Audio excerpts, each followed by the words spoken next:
I just had a question for you, man. Yeah, man. Do you like bodegas? You're a piece of shit. This actually was really bad.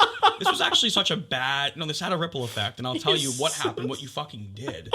You did this. You did this. You know my mental state. You know how I take things. I genuinely thought you were being... The current situation that's going on right now in Israel and Gaza. Me and Candace were talking individually, and we were just like... I said Justin gets all of his information, all of his news from Instagram Reels. If Justin watches an Instagram Reel where it says... If you eat bread, you'll explode in 4 days. He'll be like, I'm gonna fucking explode in 4 days.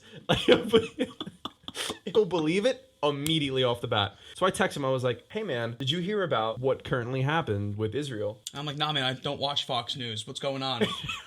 And he goes, yeah, man, they just bombed the bodega, and it's in Philadelphia. It's centering in on us. I told him that Gaza is in Philadelphia. That'd be so bad.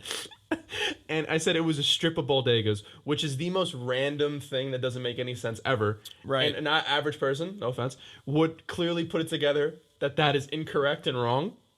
And I am not your average person. Him and Candace are both going back and forth with me, so I think, oh my God, it's really happening. Nick goes, yeah, they just shut down Newark Airport and JFK. And no one was sending me an article, which I found really fucking weird. I was at BJ's Brew House the night prior to Nick telling me this, and they were flying out planes fine. And Candace goes, Justin, that's Teterboro Airport, not JFK or Newark. I'm like, fuck, okay. And in a frenzy, Nick gets me. I text my cousin. Before researching anything? Before Googling anything? You know what? They just bombed Gaza. It's centering in on us. It's in Philadelphia. Help. So I was like, Emily, but just, be safe. It's crazy. And she was like, should I go to the mall right now? I'm like, what's so funny? I said to him, I'm like, dude, should we go to American Dream Mall tonight knowing that they just shut down Newark Airport? And Nick's just like, you're overthinking it, man. Don't worry. I'm like, no, I'm really not overthinking it. I'm like, this is not a good idea. And I'm just like, Emily, it's nowhere near you. It's near me. So obviously you're fine, but I'm not fine. I'm scared. So Emily has a friend. And apparently this friend was with her in the car.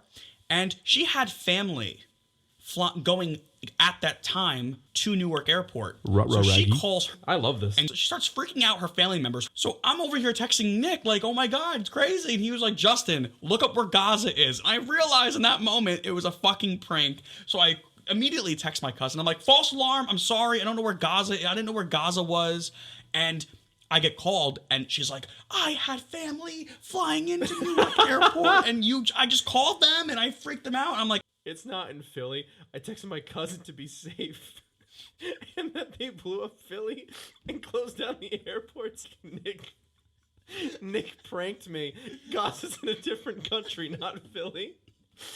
My timing's fantastic without even knowing. Yeah, you didn't even know. You subconsciously knew that I would freak out to other people and it would leak in. I know you will. And it did that. It was pretty scary. No, I was genuinely like, why are we going to American Dream Mall if they're shutting down airports? Like, why are we doing this? I was like, you only live once. You only live once. And I should have picked up on it right then and there.